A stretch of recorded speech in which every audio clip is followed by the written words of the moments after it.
You don't know. You don't know. It's just by the grace of God that you even have the light afflictions to complain about. It wasn't until you had to go through that you understood that God is a provider of those who do diligently seek him. It wasn't until you had to go through that now you understand that he can indeed provide all of your needs. Not your check, not your job, not your Social Security, not your mama or your daddy, not the folk that you think you need to borrow money from, but God supplies all of your needs. It wasn't until you had to go through in your mind that you understood that God is the author of the peace over your life. So you can't spend any more time being mad at folk. It's just part of the process. You don't know.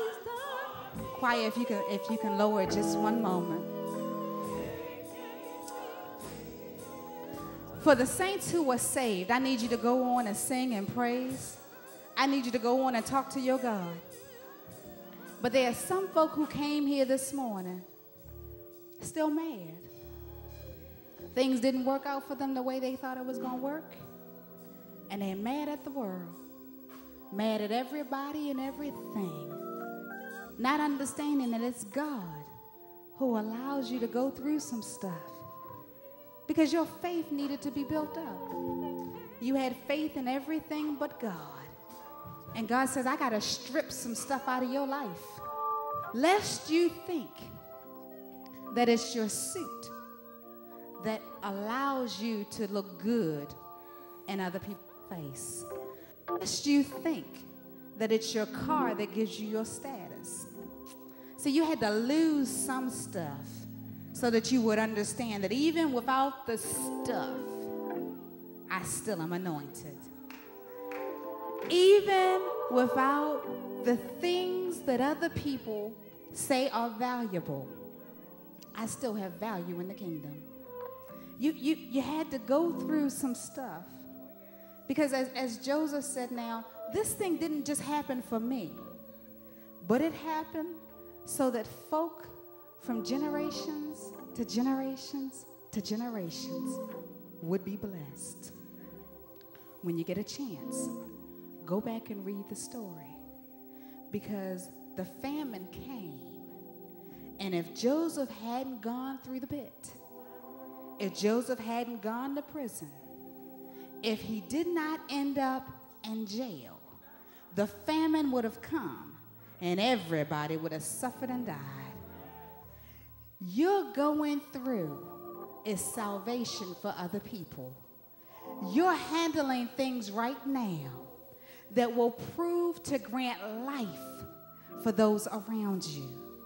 I know it doesn't feel good, but God singled you out because he knew that the stuff that he put in you, that you could handle anything that the forces of darkness came to you with. My husband and I often have this saying, it's not about you. It's just has so little to do with you. Because folk are depending on you. So it's not about you. The Philippians says that I might know him and the power of his resurrection and the fellowship of his suffering. My husband helped me understand this thing. That I might know him and the power of his resurrection. How many folk know it take a lot to get somebody up out of the grave? The power of his resurrection.